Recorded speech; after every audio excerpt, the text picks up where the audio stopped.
we need more conferencing facilities. In fact, right now we don't have. I mean, this is the size that we get, and KICC is probably the biggest, but apart from that, people go to Nevasha, and I think they go to White Sands in Mombasa. Why not here? The third sector that's grown in the last few years and last year is the banking and financial services sector. I think you can read all the reports of every bank, and you'll see what number of billions they made in profits. That's grown to a large extent. So access to capital, and I think access to a lot of financial services over the last 10 years has increased. It's increased tremendously. You can see the likes of Equity Bank, which have gone down to the bottom of the pyramid lines. And that's also another opportunity to say, can I now link up and see, as insurance, can we add products to that base? And I think there's a serious lacking here. When you look at it from the developed markets where they get insurance linked financing. But if you're getting a financing, right now here is all asset-based financing. Now, asset-based financing means that unless you have collateral security as a real estate, you do not get a bank loan. I'm sure you experienced that. You cannot go and get a loan just based on what I do as a business. It's more of asset-based financing. What assets are you offering? I think this can link up with insurance and say, fine, here we offer an insurance product which actually links up with the asset and say, fine, now let's link it up and give people better financial access. We've got close to about 50 commercial banks today. I'm told we have 48 insurance companies here. So you've got quite a bit of possibilities here. But again, I don't know how many of you operate in the cooperative sector. The cooperative sector going down the line is a serious opportunity in the financial services. And if you're operating there, I'm sure you're not going to talk about it because that's a secret. But I would rather say all of you join that bandwagon because that's where a lot of people come together. Just as in insurance, people come together. The cooperative movement comes together and there's a sort of a hedge there. I think when you look at it, much of this growth in the financial services banking has been spurred by IT. The IT access and of course online banking, even mobile phone banking, has really given access to a lot more people. And ultimately, I think I wouldn't want to talk about what's happening, but when you look at what happened up to December 2012, just on M-Pesa itself, 2013 I'm told is about 25% more. It was 2.66 trillion shillings that exchanged hands on mobile phones. I don't know how much you charge as premium, if it was about 1% or 0.5% premium, 2.66 trillion. Do the math yourselves. You see the difference there. Another sector that's been growing, I think, is the insurance industry, and I think you've got all the figures.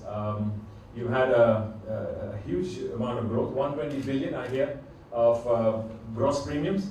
But when we look at that, in 2011, it was what, 91.6 billion in terms of your gross premiums.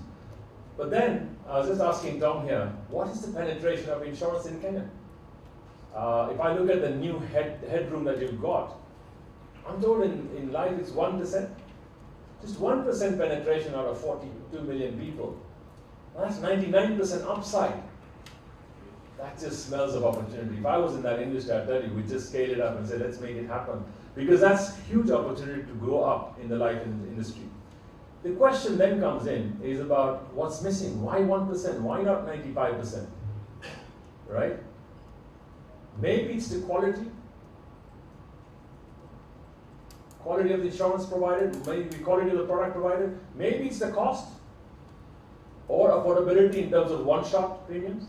Maybe we can make that into 365 premiums or even 52 weeks, once a week premium on mobile phone, straight money transfer. Or is it the delivery? On time, in full, error-free. And I can tell you one thing about delivery, because probably a lot of people mistrust insurance. Because they say, what if I die and you don't pay? And this is where trust comes in. And trust is of 4 components, of course. It's integrity, intent, competency, and results.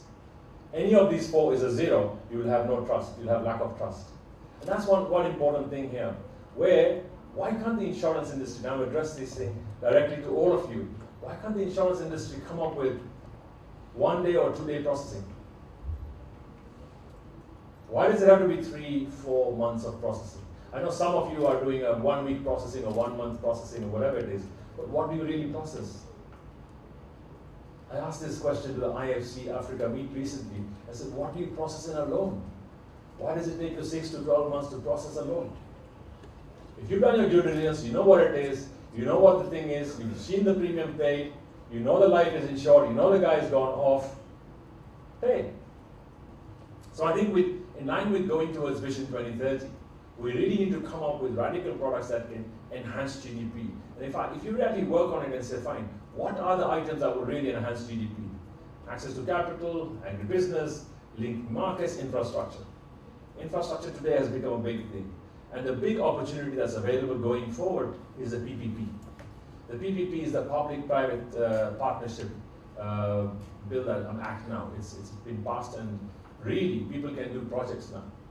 People can do projects where government provides land, somebody does the infrastructure, and then it's financed by banks. And that could be linked with insurance too. And I think again, key man insurance in companies, stuff like that, a lot of that would de-risk the models. And I think it's important that all of you sit down, identify all those opportunities in the insurance sector. I don't think there's a lacking there. The brains are here. I think we have some of the best brains probably sitting in this room. All that's probably lacking is to say, fine, let's be radical about it. And let's make sure that we come with something different.